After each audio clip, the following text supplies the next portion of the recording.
సమయం 11 అవుతున్నది. ప్రశ్నోత్తరాలలో రెండే క్వశ్చన్స్ అయినాయి.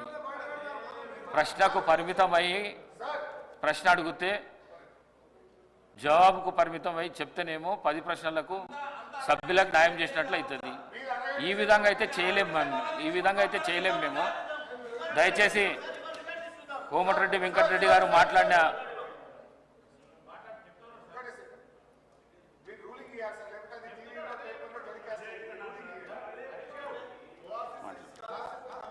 స్పీకర్ సార్, నాది ఒక్కటే రిక్వెస్ట్ మీది, దయచేసి మీరు ఇక్కడ రూలింగ్ ఇస్తేనే సభ రికార్డు నుంచి తొలగిస్తున్నామంటే అది టీవీలో పేపర్లలో టెలికాస్ట్ కాదు, అదర్వైజ్ ఇబ్బంది అవుతుంది.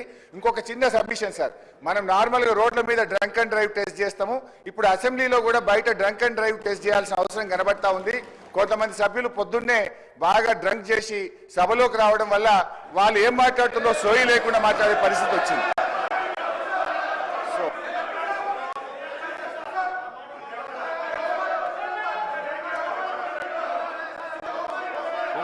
కూర్చో, నువ్వు కూర్చో. మంత్రి గారు పొంగులేటి శ్రీనివాసరెడ్డి గారు నువ్వు కూర్చో అన్న. అధ్యక్ష,